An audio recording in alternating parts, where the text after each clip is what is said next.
Sistema de control de emisiones.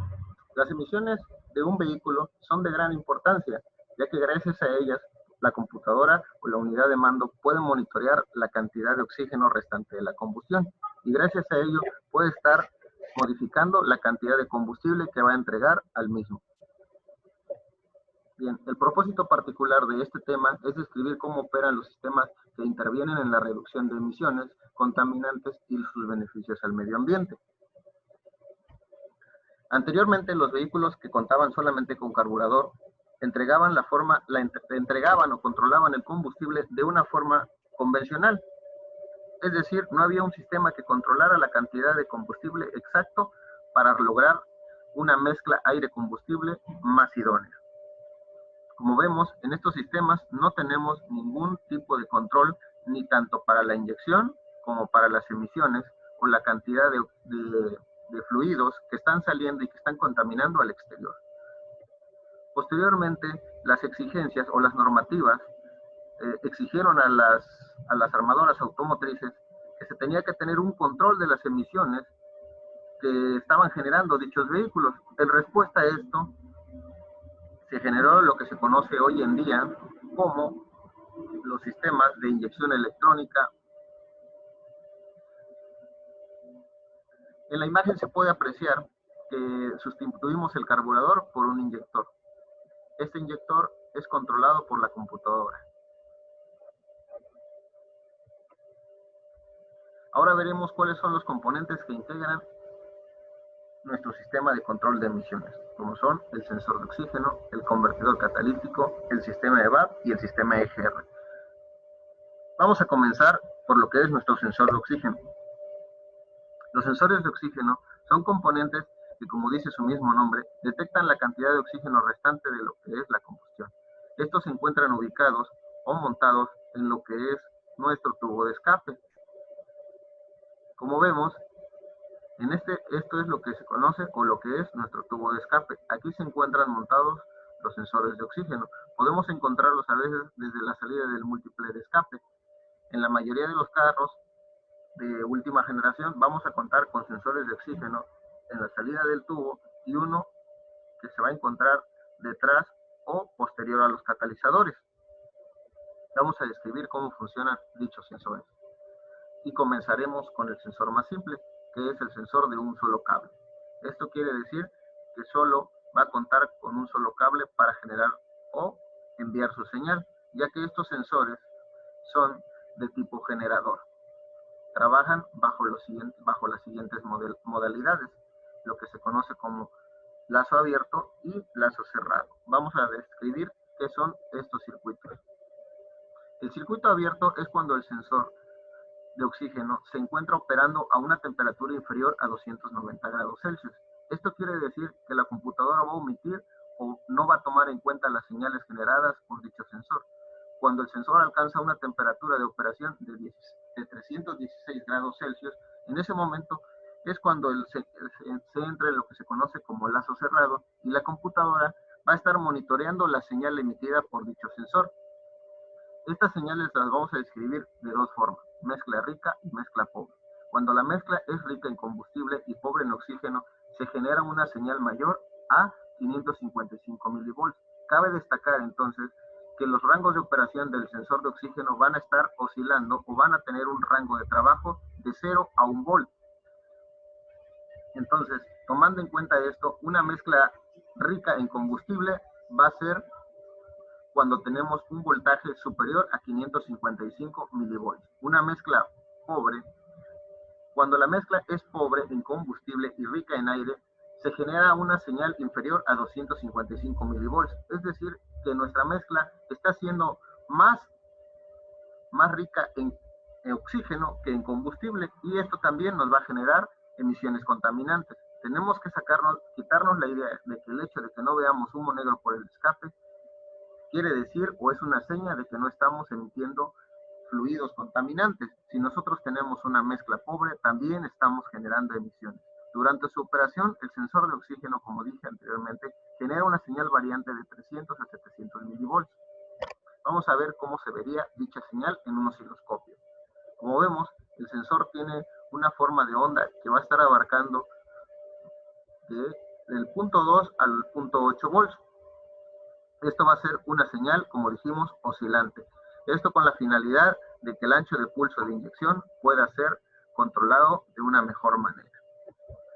Gracias a las señales que emite el sensor de oxígeno, recuerden, la cantidad o el ancho de pulso de inyección medido en milisegundos va a ser modificado continuamente. Esto recuerden que es para estar más cerca de lo que conocemos como mezcla estequiométrica, 14.7 partículas de aire por una de combustible.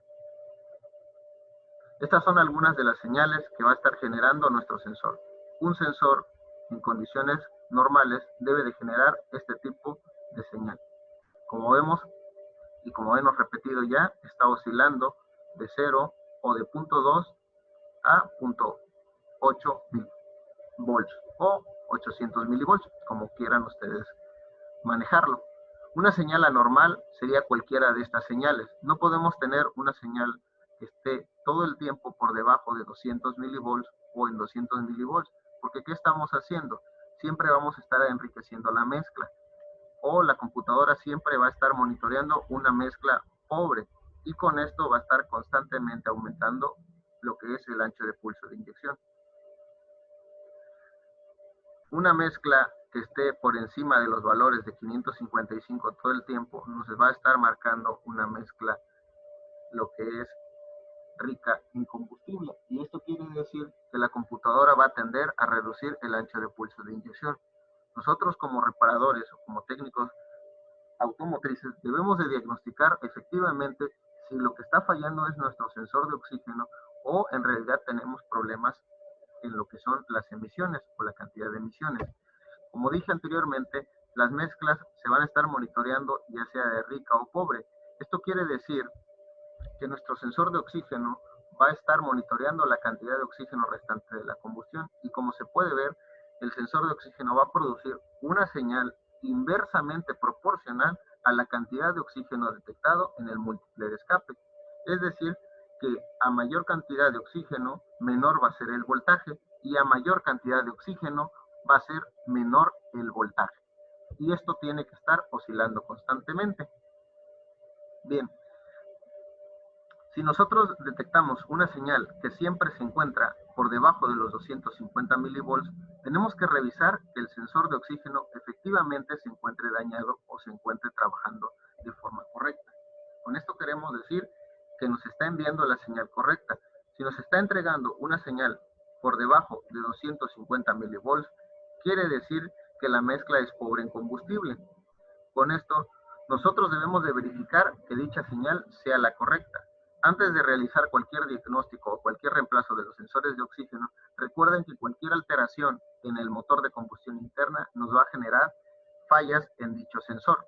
Es decir, si nosotros tenemos una compresión baja, vamos a tener por tanto una presión barométrica baja, y esto nos va a llevar a que el sensor MAP nos amplíe o nos genere un ancho de pulso de inyección más grande, y con esto vamos a tener señales que nos van a estar afectando. Quiere decir que como siempre vamos a detectar mezclas ricas en combustible, nuestro sensor de oxígeno nos podría hacer creer que está fallando, y podría ser una falla del mismo motor que ya se encuentra deteriorado.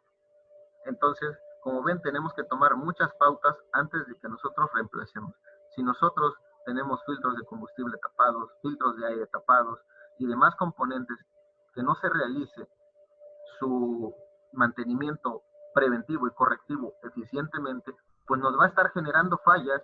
¿Por qué? Porque al final de cuentas todos los sensores y todos los componentes que integran el motor de combustión interna están diseñados para informarle a la computadora y para que la computadora tome las decisiones pertinentes para la entrega de combustible.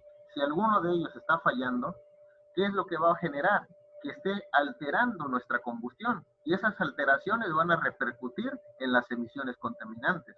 Entonces nuestro sensor de oxígeno no podrá llegar a tener este ciclo normal de operación. Si nosotros tenemos humo negro en el escape o exceso de combustible ocasionado por una falla de falta de presión, por una falla de un inyector abierto, por una falla de baja de compresión, nos va a generar que nuestro sensor de oxígeno trabaje de mala manera.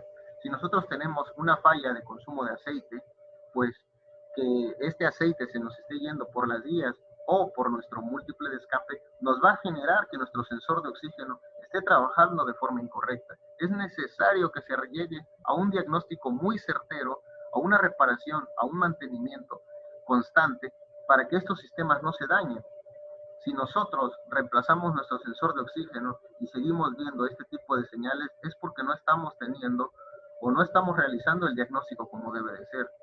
No debemos solo conformarnos con ver la señal y diagnosticar que nuestro sensor de oxígeno, al no generar esta señal, no está trabajando de forma eficiente.